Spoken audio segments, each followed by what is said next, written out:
একসময় ছিলেন সেনাবাহিনীর কর্মকর্তা। ক্ষমতার ঘূর্ণনে জোরপূর্বক অবসরে যেতে বাধ্য করা হয় তাকে। বলছি আয়না ঘর থেকে বেঁচে ফিরে আসা জেনারেল আজমির কথা।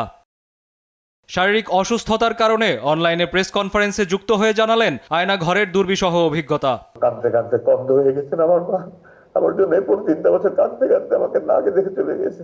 সেই ভয়াবহ অভিজ্ঞতা বিনিময়ে তুলে ধরেন কিভাবে বছরের পর বছর আটকে রাখা হয় তাকে। মানসিক অত্যাচারের পাশাপাশি করতে দেওয়া হয়নি নামাজ আদায়। আমাকে তখন আমার রুম থেকে চোখ বেঁধে হাত বেঁধে মুখে পরিয়ে ওখানে একটা রুমে নিয়ে গেল। এটা তাদের ইন্টারোগেশন রুম, মানে কয়েকটা রুম আছে তাদের ইন্টারোগেশন রুম, এবং ওখানে অন্যান্য বন্দীদেরকে তারা অনেক নির্যাতন করে। আল্লাহর রহমত যে আমাকে তারা কোনো আমাকে শারীরিক নির্যাতন করেনি।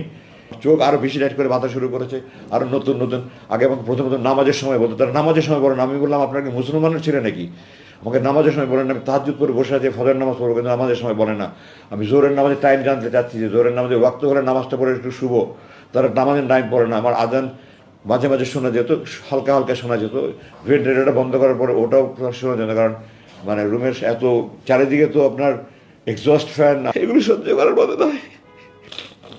আল্লাহ যে আমাকে এখন মানসিকভাবে সুস্থ রেখেছে কিভাবে, আল্লাহর রহমত। আমি যে মানসিকভাবে পাগল হয়ে যাইনি। দিনের পর দিন শুধু তদন্তের নামে হয়রানি করা হয়েছে তাকে। আটকে রেখে চালানো হয় নির্যাতন। মূলত আন্তর্জাতিক ষড়যন্ত্রের শিকার হয়েছেন বলে দাবি প্রাক্তন এই সেনা কর্মকর্তার। 7ই ডিসেম্বর আমাকে তৃতীয়বার তারা জিজ্ঞাসাবাদ করলো।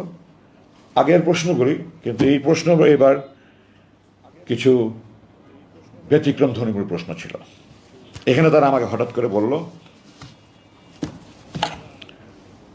আপনি ভারতের বিরুদ্ধে ফেসবুকে এত সোচ্চার কেন? 5বার আমি লিখিতভাবে দিয়েছি। আপনারা শেষবার আমাকে বললো যে আমরা 7ই ডিসেম্বর যেন আমার কথা বললো ভারতের বিরুদ্ধে এত সোচ্চার কেন, বলার পরে বললো আমরা আপনার বিরুদ্ধে কিছু তদন্ত করছি, তদন্ত চলাকালীন আপনার থাকতে হবে। তাদের কথাতেই এবং সুরে এবং স্বরে এমন আশঙ্কা হয়েছে তারা আমাকে সহজে ছাড়বে না। আমি এখানে বলতে চাই, আমার মূল দুটা কারণে তারা আমাকে ধরে রেখেছে। এক, আমার পৈতৃক পরিচয়, আমার পারিবারিক পরিচয়। 2, আমি ভারত বিরোধী। এবং এটা স্পষ্ট যে আমি বিদেশি চক্রের গভীর ষড়যন্ত্র শিকার হিসেবে তারা আমাকে আটকে রেখেছিল।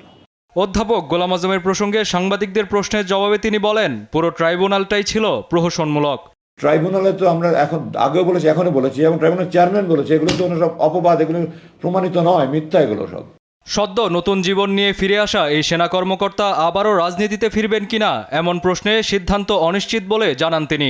দাবি করেন নির্যাতনকারীদের দৃষ্টান্তমূলক শাস্তির। তো রাজনীতির ব্যাপারে বলেছি যে আমি এখন রাজনীতিতে যোগদান করবো কি করবো না, এই ব্যাপারে আমি এখন পর্যন্ত কোনো সিদ্ধান্ত নেইনি। আমার এই ঘুমের বিরুদ্ধে অবশ্যই যারা হুকুমদাতা, যারা উপদেশদাতা, পরামর্শদাতা, সবাই এটার জন্য শাস্তি পাবে। আমি এটার জন্য সরকারের কাছে আবেদন জানাই। আইনগত প্রক্রিয়া কীভাবে কী করবো না করবো এগুলি আমি আমার আদালতে আমার আইনজ্ঞদের সাথে আলোচনা করে তারপরে আমার এটা সিদ্ধান্ত নিতে হবে। দেশের কল্যাণে সংবিধানের পরিবর্তন দরকার উল্লেখ করে ইসলামের মূল নীতি অনুসরণ করার পরামর্শ দেন তিনি। পরদিনই আমাকে শুক্রবার দিন কায়েস রাহাত, দেশ টিভি, ঢাকা।